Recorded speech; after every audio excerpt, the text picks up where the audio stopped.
Kalau merasakan, dengar-dengar, sepertinya kita mendengar, tapi saya sendiri khususnya, ataupun laporan dari anggota, belum ada yang berkaitan dengan mafia pertanahan. Karena memang yang kita lakukan itu adalah sesuai dengan peraturan perundang-undangan.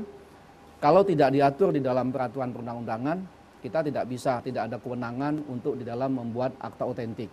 Gitu. Meskipun nyatanya banyak pemalsuan akte, kemudian ada sertifikat ganda. Ya, memang di dalam praktek ada kita mendengar ada sertifikat ganda ataupun juga ada identitas ataupun keterangan-keterangan yang tidak akurat. Nah, inilah yang nanti kita harus persamaan persepsi baik dengan BPN maupun dengan penegak hukum bahwa tanggung jawab dari PPAT itu adalah formal sesuai ketentuan dari undang-undang. Jadi kita tidak bertanggung jawab secara material akta ataupun material identitas ataupun keterangan yang diberikan oleh para pihak itu tidak benar. Baik. Nah, berkaitan dengan sertifikat, tentunya kita ada kewajiban untuk mengecek langsung kepada kantor pertanahan setempat apakah sertifikat itu ada masalah atau tidak. Kalau dia berkaitan dengan tanah-tanah yang belum sertifikat, kita juga diwajibkan untuk meminta keterangan dari pihak kelurahan, dari RT RW bahwa memang tanah itu tidak dalam sengketa. Baik.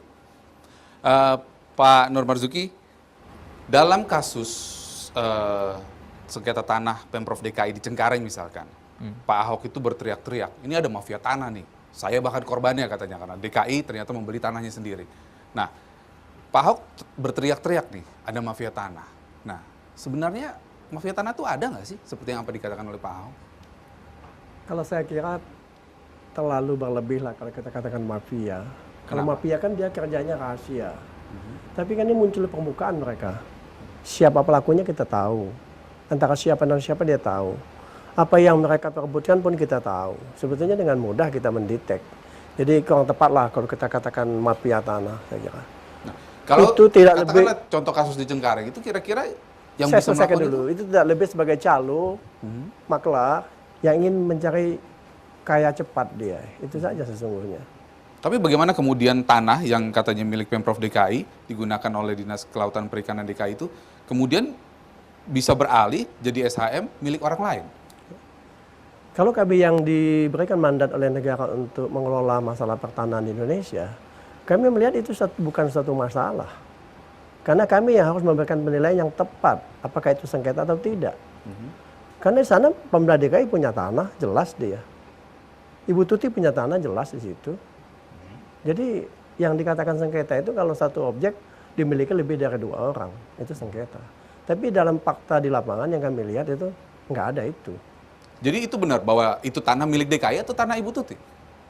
Bu Tuti punya tanah di situ, Pemda DKI punya tanah di situ, bertetangga mereka.